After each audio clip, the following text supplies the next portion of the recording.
Welcome to another episode of the Adrienne Ross Show, the basketball edition. And of course, if this is your first time checking out the Adrienne Ross Show, welcome to you, a special welcome to you, actually.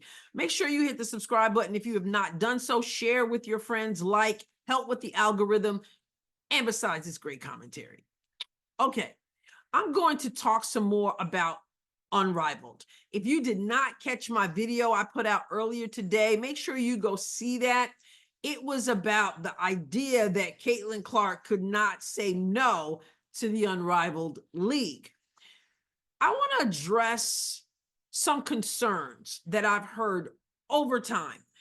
Since we've heard about this league, since Breanna Stewart and Nafisa Collier presented this league, people have voiced concerns. By people, I mean supporters and fans of Caitlin Clark.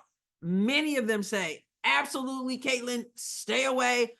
Don't play in the league. And one of the concerns, a major concern that people have, is that some players in this league, of course, when I say in this league, I'm talking about Unrivaled. Some people are concerned that there will be opportunities for some of these players to do Caitlin dirty, to try to hurt her. Now, some people are just thinking she could get hurt in general, and that might jeopardize her career in the WNBA. But there are people who are seriously concerned, and they're serious, like I said, seriously concerned that what they saw in the WNBA in Caitlin's rookie season doesn't make them feel comfortable, that there may not be some people who may want to hurt her. I'm just saying, I've heard that, I've read that, I understand that some people feel that way. And for those who would say, well, that's silly, that's ridiculous, they would never do that. Don't you know, they're professionals, and this is a professional league, as the WNBA is a professional league. I just had to let that sit there for a moment. If you watched the first season, you saw some stuff. Well, but Adrienne, it wasn't all the players. It doesn't have to be all the players. All it takes is a Chicago Sky, for example. Let's look at the list of players. So here we see the Unrivaled group and the four blanks here. And so you could possibly say, well, Adrienne, Nafisa Collier right here, she wouldn't do anything to hurt Caitlin. Arike wouldn't do anything to hurt Caitlin. Maybe most of them wouldn't, but I'm just pointing out a few. Jackie Young wouldn't do anything, and Alicia Gray wouldn't do anything, and I don't know, let's see. Obviously, her best friend, Money Martin, Kate Martin, wouldn't do anything. Lexi Hall, her teammate, wouldn't do anything. Aaliyah Boston wouldn't do anything to hurt her. So, but let's look at some of these people that maybe, I'm not saying they would, but some people just don't feel so certain about. They don't really trust them. Okay, so let's go. Skylar was the one who kind of pushed her out of the way when her coach of the Seattle Storm, the self-proclaimed gangsta, if you didn't see my video on that from last night, check that out. But that's Noelle Quinn. You remember Skylar Diggins tried to get in on that too. So some people might say, I don't know if I trust her. Here's DeJounette. Need I say more? Okay. People don't trust them. Let's take a look at Alyssa Thomas. Some people don't trust her either. And let's see, we got Angel Reese. Well, Angel Reese, she's not harmful. She's not, well, you know what? Maybe not. Of course, there were some situations that people weren't so certain that that wasn't done on purpose, hard fouls. And not only that, if somebody else decided to do something, would 305 Barbie jump up and applaud if they're not on the same team? I don't know. And some people are not so comfortable even with Breanna Stewart.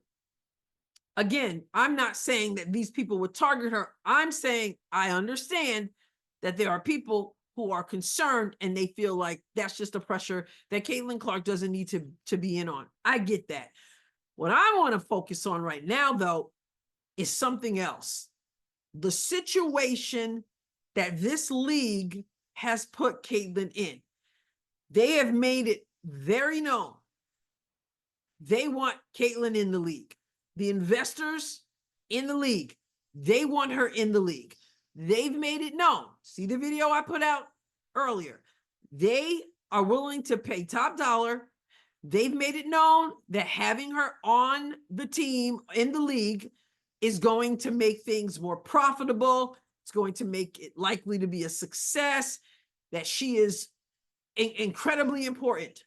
And yet they say they're not pressuring her. That's pressure. And the situation they're putting her in is this. Caitlin, of course, could say, yes, absolutely yes, I want to be in the league. And what kind of situation does that put her in? Well, you have everybody listening, all the players in the WNBA. I'm not talking about just the players in Unrivaled, the players in the WNBA. They're seeing the negotiations unfold, or we don't know the stipulations. We don't know the details, but we know they have made it plain that Caitlin Clark is the number one, and we will do whatever it takes to get her, because this is going to advance not only the league, but women's basketball. And so, yeah, we will roll out the red carpet. We will go LPGA on her. Okay, we will pay top dollar. Mind you, a lot of these players in the WNBA are making like not a lot of money.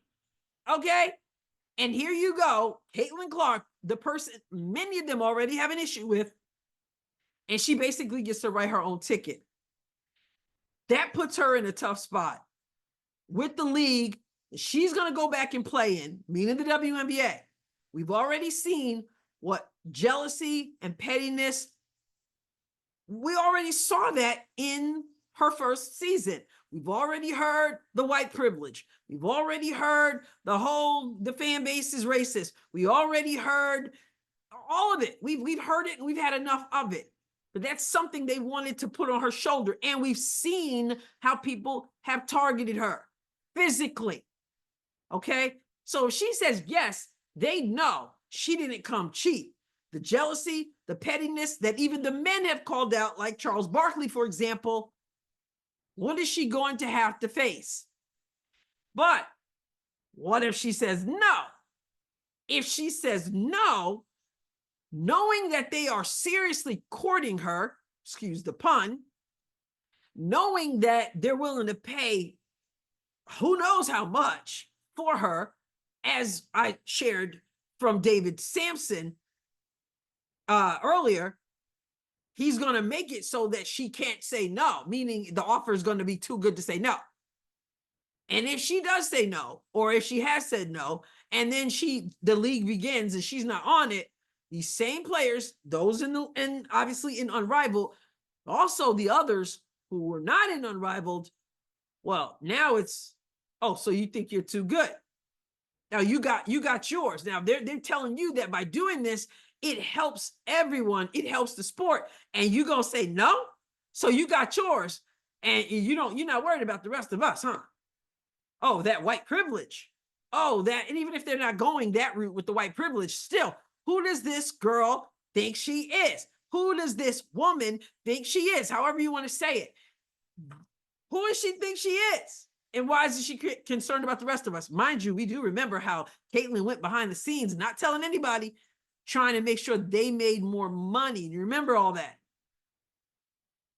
But that she's in a situation right now that they have put her in and have made public and have courted her publicly and have pressured her publicly, that if she says yes, you've got a group of people who are still going to be jealous of her because we've seen it already. And unless, which God can do, he's delivered them, then there's that.